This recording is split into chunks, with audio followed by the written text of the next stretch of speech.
Okay, so the next guy, Mr. Simon Jenner of the Oxygen Group, he's actually a good friend of mine and he's my former boss, so I've got nothing bad to say about him. But yeah, he runs an organisation called the Oxygen Group. I'll let him tell you all about it. But yeah, Simon, over to you. Thank you. So, it's on. Thank you. First slide. So those who wasn't in my workshop, so you didn't see me naked, and you haven't heard about the tweddle. You guys have missed out, let me tell you. So you're probably thinking, looking at me and going, here is a guy stood in front of you, and there's something not quite right about him, something different. Of course, I look like the picture of success. That's right. But let me tell you something, I'm not. I am a failure. Had to tell you that. It takes a lot to say that. I'm a failure. And I'm going to share a secret with you. Kind of move in. Because actually, genuinely, I think my mum, my dad, and probably my closest friends know this, but my failure started early. Actually, I think today, if I was in primary school, they would be diagnosing me with attention deficit disorder. Almost certainly. They were probably trying to pump me full of drugs as well. But actually, my real failure starts at GCSE. I took GCSE maths 4 times before I passed. What kind of dumbass takes 4 times to pass GCSE maths? Kind of first failure there. And I've overcompensated for it. I've gone on and I've created 6 businesses. I've had sales of businesses, but I've also had a bunch of failures as well. And I'm now the guy that can do pivot tables in Excel. That's hardcore. Huh? That is a real good recovery from not being able to pass GCSE maths. I can now do pivot tables. Most people don't even know what a pivot table is in Excel. So, what am I going to do today? Well, firstly, a bit of this. But secondly, I'm going to tell you a bit about me and what I do and etc. So I work with guys like this. We help create, support and invest in early stage startups, mainly tech, but early stage startups. Clearly this guy doesn't need my help. He's about ready to launch. He's going to be the next big thing. He's WhatsApp, 16 billion. That's him there. But others that need help and support, that's exactly what we do. So we run a bunch of programs all over the world from very early idea stage. We run weekends called Launch 48 weekend events. This weekend, next weekend we're going to Berlin. We then run week-long programs. In fact, the next one's Monday. Starts on Monday in Google Campus in London. And that's for teams that are a bit further along, that have kind of got an idea, that have been working on it and maybe got a prototype. We help them and move them forward. And then we run an accelerator. Got the t-shirt. We run an accelerator that works and invests in startups and works with them for 3 months. So that's kind of what Oxygen does. So we're all about, passionate about startups. So why am I here today? Working with probably about 100 startups in the last 2 or 3 years, I've been able to kind of take those learnings from the ones that failed, and let's be honest, most of them have failed. In the real world, you probably get about 80% failure rate in startups. We kind of get about 60%, so it's better to come through one of our programs, but we're still getting a high failure rate. And so what I did is I sat down and thought, do you know what I'm going to do? I'm going to create a failure diary. Let's try and work out why all these startups are failing. Can we find some common denominators? And it's those common denominators that I'm going to share with you today. So I'm going to give you 10 lessons on how not to fail. Don't go and do these things. And I'm going to give you 1 reason to fail. So, start. Number 1, lesson number 1, focus. Who's an entrepreneur here? Anybody confess to being an entrepreneur? It's not a dirty word. I'm an entrepreneur. The problem with entrepreneurs is we love ideas. And we love putting our fingers into pies. And we love starting startups. And we love starting businesses. And so we have always multiple ideas going on. You can guarantee it. You talk to an entrepreneur and he's like, oh yeah, I've got this great new thing. I'm doing this, etc. They go for it mad. Secondly, that the entrepreneur is probably doing that, and a psychologist would probably say the reason that they have done that is because they're trying to kind of not go down that failure route. If I'm working on multiple things and one doesn't work out, don't worry, I can always say, well, that wasn't really my real thing, it was this one over here that I'm doing. Kind of protecting themselves, building a bubble around it, and that's kind of why they do it from a psychological point of view. But I can tell you, having watched entrepreneurs that try to do multiple things, they do multiple things badly.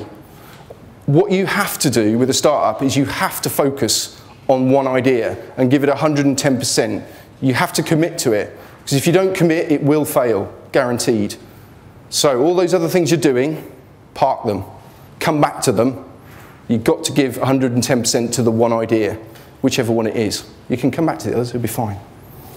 So that's lesson 1, focus. Focus, focus people, focus. There's people falling asleep, focus. Number 2, passion. You've got to have passion for the idea. Hands up who's had sex this year. Oh, give me a break. Some of you have definitely had sex, probably in the last few hours, I'm guessing. Anyway, right. Who's had sex with someone where there's no passion? You've all been students, you've all been there, that one night, etc. You've all been there. Right. How long has that relationship lasted? 5 minutes, 10 minutes till the morning when you've upped and left?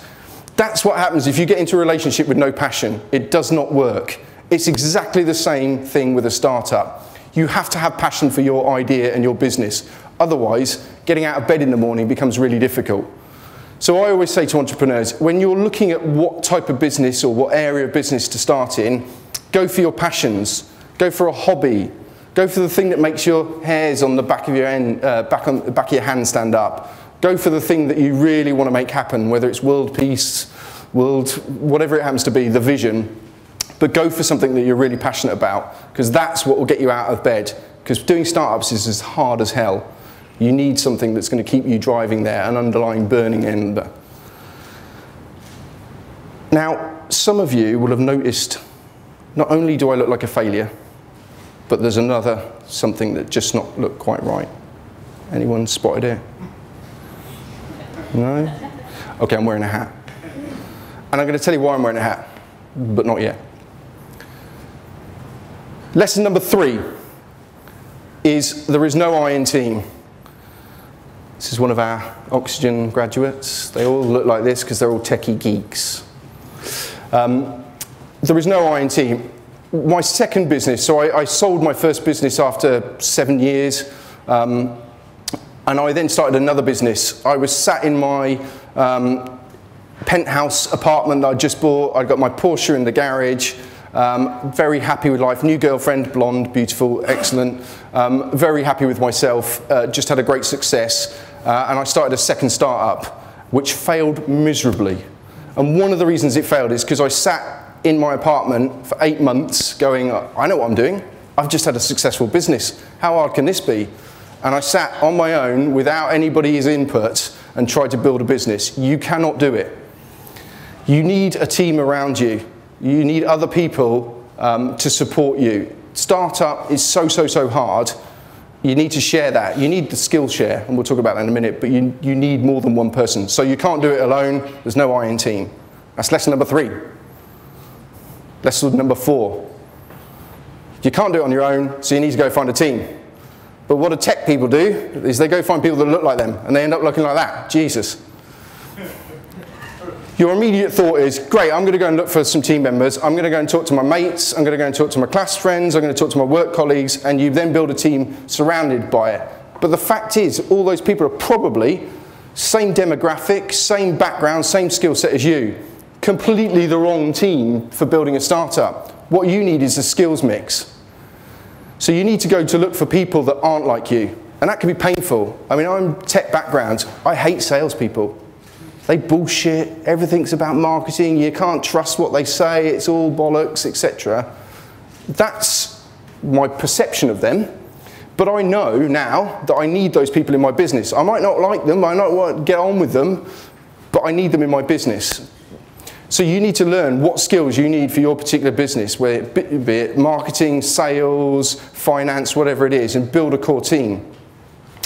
Now, of course, for a startup, you can't go out and hire lots and lots of people because you haven't got any money. So what do? You obviously have to coax a few people in. And Aston University, sorry, mentioning another university, Aston University did some research around what's the magic number. And the answer is 3. 3 is the magic number. 2 is okay, 3 is amazing, 4 is pretty crappy, any more than 4 is crazy. Now, if you've got 3, and one of those 3 is female, you're going to earn more, and you're going to get more investment, and you're going to be more successful. Fact. So, if you want a really good startup, you need at least 1 female in that team of 3. There you go, easy. That's all you need to do now. But you need a good skills mix. The thing that kills startups the most, of all of these reasons that I'm going to talk to you about, is DIVORCE, divorce. You've gone out and built this team. There's 3 of you sat there. And the reality is that you're going to fall out, and you're going to fall out lots. Putting yourself through a startup is kind of the most emotionally intense thing you can do. You're living, you're breathing each other. And you're spending more time with these people than you are with your partner or anybody else, your family, etc. You're spending time with these people. And therefore, it often ends in divorce. So we run the Oxygen Accelerator program every year. We have 10 teams in. I can guarantee you every year we'll have at least 1 divorce of founders because it's really difficult. So my top tips around divorce are 2 things. Is 1, get marriage guidance. It's exactly the same. And I've acted as marriage guidance for lots of startups, where you kind of get them in a room and go, what's the problem? And usually the problem is around bad communications, isn't it, in all relationships? And it's around a preconception that one individual isn't pulling their own weight. Now that might be true, but it might not be. It might just be a preconception issue, and it's about good communications. And secondly is prepare for that day before you get to that day. And what I mean by that is get the legals sorted so that if you're entering into a commercial agreement and becoming directors of a limited company, for example, with your co-founders, get the legals sorted from day 1, get a shareholders agreement, get good leaver, bad leaver clauses, as they call them, so that if you do get to that junction, it's great. You just pull out the legal document and go, look, this is how we can deal with it from a legal point of view at least. It's your backstop, and it stops all the 1, massive legal bills when you get into it, and 2, it stops the fighting, or at least reduces the fighting. So, 4, divorce. It's going to happen.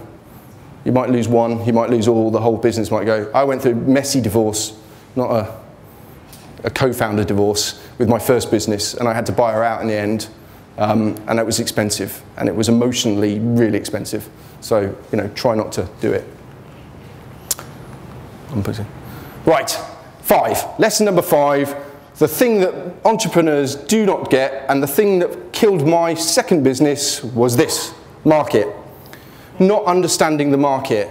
Too many entrepreneurs come to me and going, it's a £1 billion market, we're going to take 0.1% of it. Look, I found this bit of Gartner research. And that's all they've done. They've not spoke to customers, they've not spoke to suppliers, they've not spoke to competitors. They have not really understood the market. They really don't understand the problem they're solving, what makes them unique, how they differ from their competition, all these things.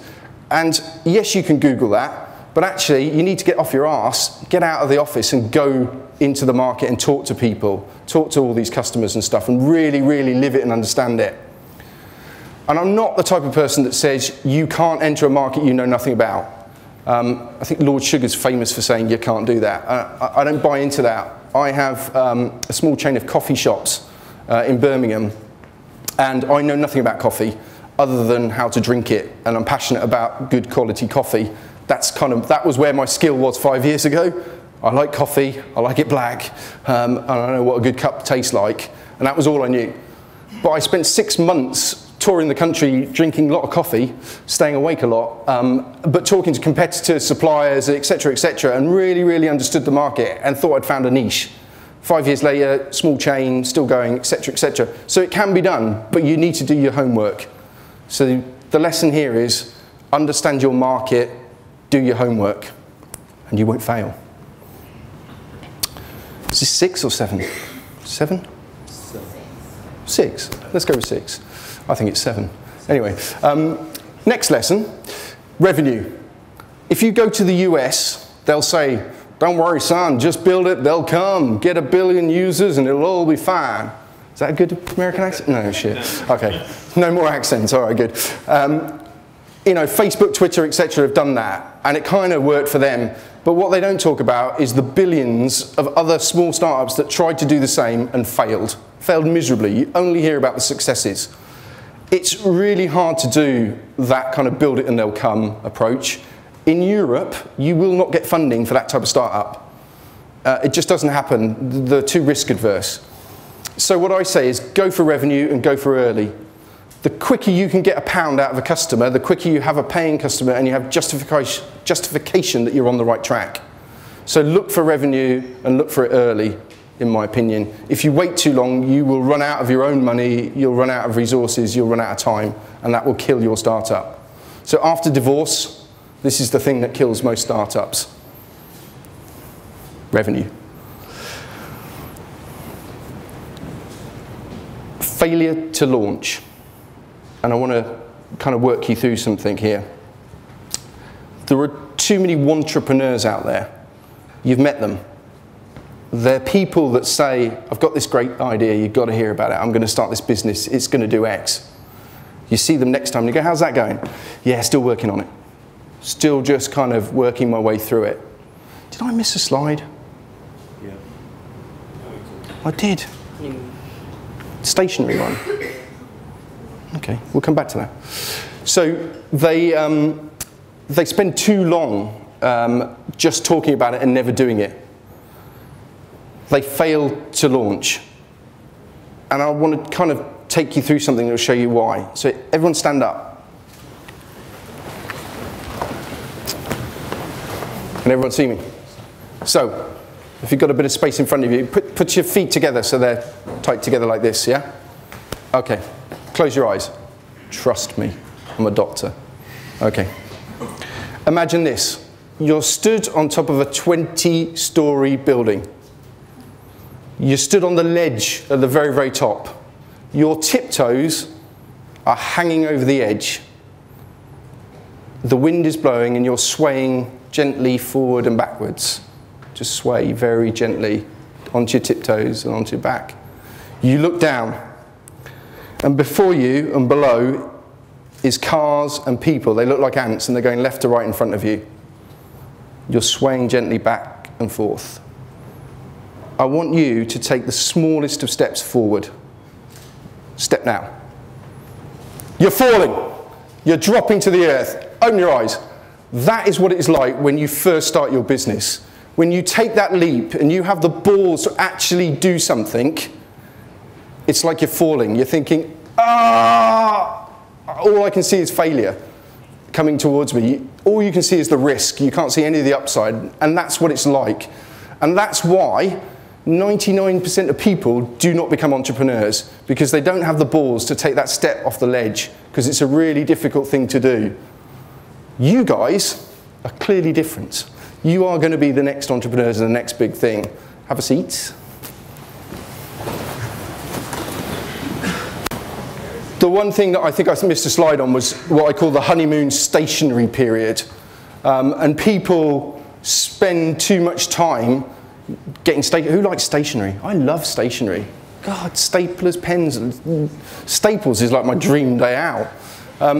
But they love pulling together all that, doing the brainstorming, doing the business planning, doing all the stuff that while you're still in that bubble, you've never spoken to a customer, you've got the next big thing, because no one's told you otherwise. And they sit in that honeymoon period of just planning and planning and planning and doing stuff, and it's like a safety bubble for them, and they never get to launch. Too many startups spend way too long doing that. You've got to launch.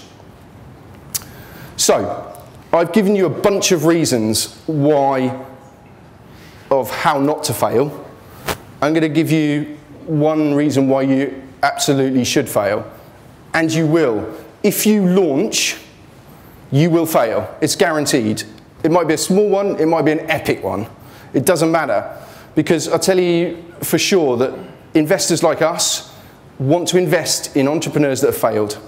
I'd much rather have a second time round entrepreneur than I would a first time entrepreneur, because I know that that entrepreneur has learned a whole bunch of things. They've got a bag of experience.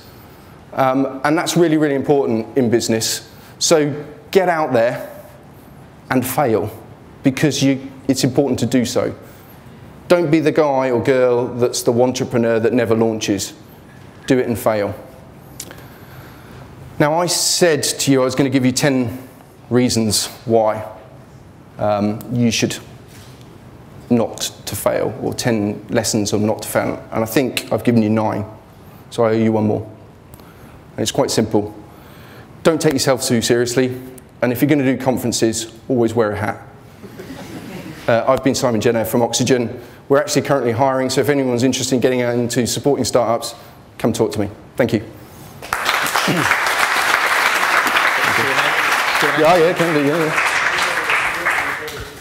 Q&A, anyone got any questions for Simon? Hey, dude. Hi, Simon. The question I really want to ask was the niche you found with regard to your coffee shop. Yep. So I spent a lot of time in London, and clearly in London there's got some great coffee. Coming from Birmingham, we didn't have great coffee. This is 2009. And so I actually did a bit of research and found that, I can't remember who it was, but someone had produced a survey of all the metropolitan cities in the UK and what the number of independent coffee shops were per capita. And actually Birmingham was one of the lowest. London clearly the highest, Brighton, some of the touristy areas, and London was the lowest. And we were going through in 2009 what we now call the third wave of coffee. So we had, those that are old enough to remember, crappy instant stuff in polystyrene cups that you used to get from what they called coffee shops, like greasy spoon things. Starbucks arrived on our door, and the likes of those chains, and brought us this thing called espresso. And we then ended up with, you know, cappuccino latte and frappuccinos and all sorts of weird and wonderful. They're all espresso-based drinks. So we'd gone through that. And the third wave of coffee is similar to what we went through with wine in the 80s. You know, now if I asked you, do you drink wine? Well, in the 80s, you'd have said, yeah, I drink red.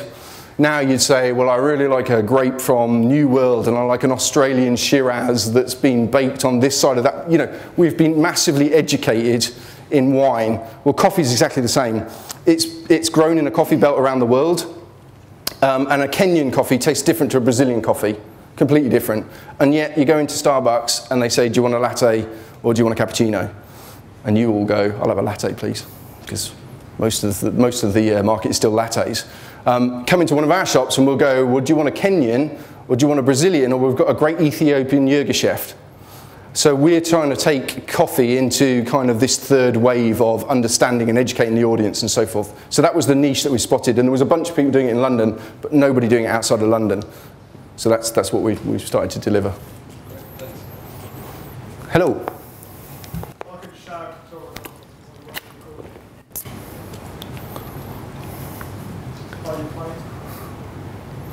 Are you planning to hire any women? For what?